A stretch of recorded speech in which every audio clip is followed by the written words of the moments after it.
Il est temps d'accueillir Robin. Véritable amateur de cuisine japonaise, notre candidat n'a qu'une hâte, prouver qu'il mérite sa place. Robin est attendu en cuisine par notre chef coordinateur Joël Garot, président de l'association Monaco Goût et Saveur. Il lui présente le panier ingrédients dont il dispose pour créer sa recette. Comment Robin va-t-il sublimer la star de cette cuisine, la noix de Saint-Jacques ?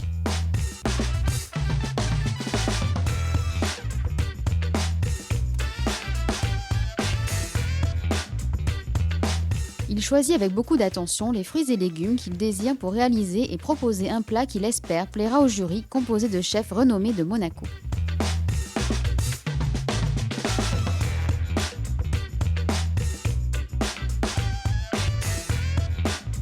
C'est parti, son plat s'intitulera « Ballotine de Saint-Jacques au jambon ». Il s'attelle à la tâche et commence par la préparation des panais et des échalotes.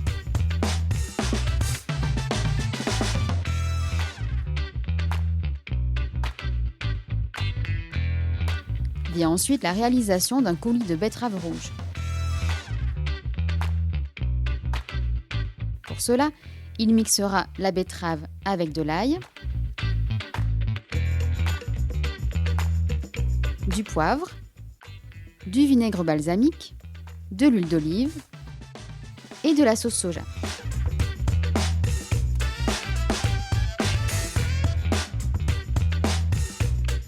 Place au choucal, qu'il fera blanchir à l'eau bouillante et qu'il réservera pour la dernière étape de la recette. Sous l'œil attentif et aiguisé de notre chef étoilé, Robin reste très concentré. Il entame la préparation de ses ballotines. Pour cela, il dispose ses tranches de jambon de Parme sur du film alimentaire et découpe des suprêmes de mandarine, tout en prenant soin de récupérer le zeste afin d'éviter le gaspillage.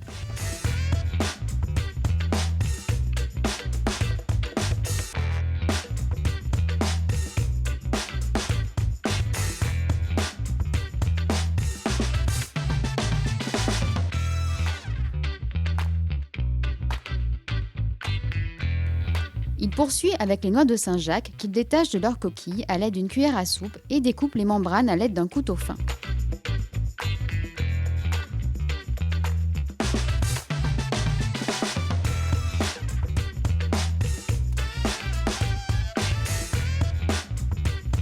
Puis, grâce à une tige de feuilles de choucal, il les farcit une à une avec des suprêmes de mandarine, puis les dispose sur les tranches de jambon. Il terminera par les enrouler délicatement grâce au film alimentaire.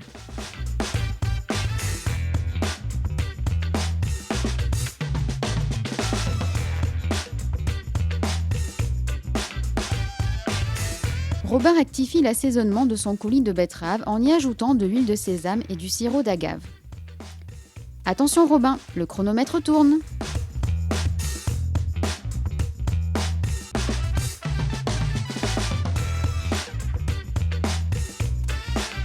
Il poursuit en faisant frire les échalotes et les tranches de panais pour en faire des pétales de chips et cuit ses carottes à l'eau.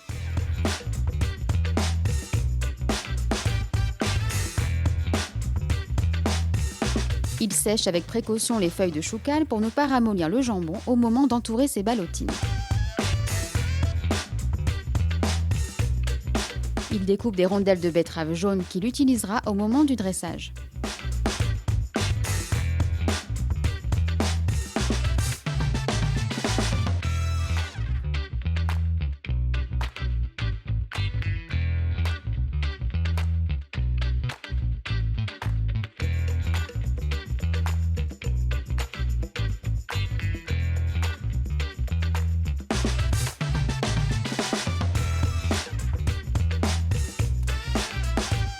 Il est temps maintenant de faire griller les ballotines dans du beurre pour donner un côté croustillant.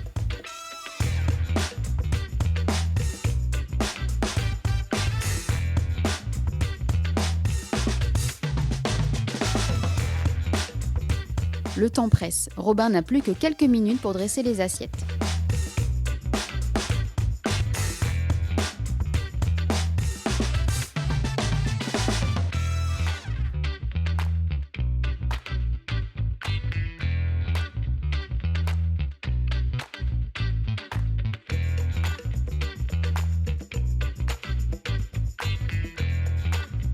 Il découpe les ballotines à la manière des makis japonais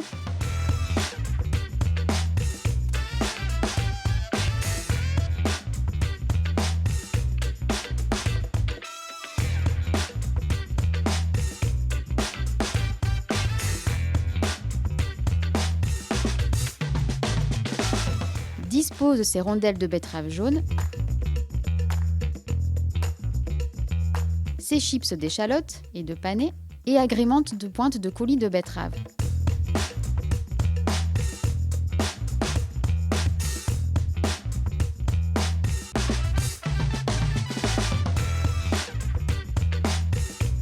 Compte à rebours terminé. Bravo Robin!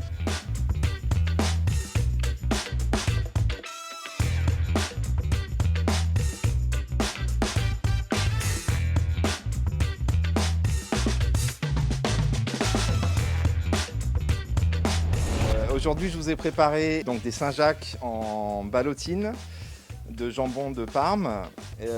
Sauf que je voulais donner un petit côté trompe-l'œil en refaisant un maquis, une idée de maquis.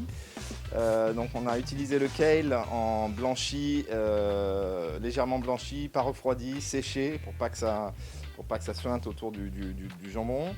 Donc on a ce kale autour qui nous fait le nori. Petite sauce de betterave avec huile d'olive, huile de sésame, vinaigre balsamique et de l'ail un petit peu. Donc on a ces deux petites sauces rouges et des chips de panais frits au-dessus en guise de croquant. Et et à l'intérieur, les deux jaunes sont des betteraves jaunes. Robin, tu viens d'envoyer tes assiettes, le jury les déguste en ce moment même. Comment te sens-tu après cette belle épreuve ? Je me sens détendu, beaucoup plus relax maintenant. C'était pas mal de stress et ça va très très vite, 1h15. Donc voilà, mais je pense que je suis plutôt satisfait. On va voir ce que ça va donner. On va voir je sais pas, on va voir leur retour, mais moi je suis plutôt serein. Donc globalement, tu es satisfait. Est-ce qu'il y a des petites choses que tu aurais aimé bouger ou est-ce que justement pendant l'épreuve, tu as changé quelque chose à ton plan initial ? Oui, je m'attendais à ce qu'il y ait du corail avec les Saint-Jacques et en fait elles étaient enlevées débarrassées de corail, donc j'ai remplacé le corail par de la mandarine. Bon, il a pas fallu réfléchir très très longtemps, c'était pas non plus ultra compliqué à contourner, mais ouais, je m'attendais j'avais fait ça dans ma tête et en fait c'était pas là, donc bon, je me suis adapté. Jolie pirouette, ton sort est entre leurs mains. On verra bientôt à leur délibération. Merci. Merci à vous, merci à tous et c'est top. Je suis très content d'avoir fait ça. Bien, Robin nous a présenté une recette très originale avec une petite touche asiatique. Il nous a fait un plat que j'aurais pu servir à la table princière. Donc bravo Robin. Et voilà, on termine avec Robin. Robin qui, bien sûr, s'est permis de nous faire un challenge à la japonaise, si on peut dire, et avec un résultat surprenant et fort bien idéaliste. Ils étaient 6 candidats amateurs. Ils ont tout donné pour séduire le jury. Qui participera à l'épreuve de la grande finale de Maestro Chef saison 3 ? Pour le découvrir, rendez-vous le mardi 15 mars à 17h.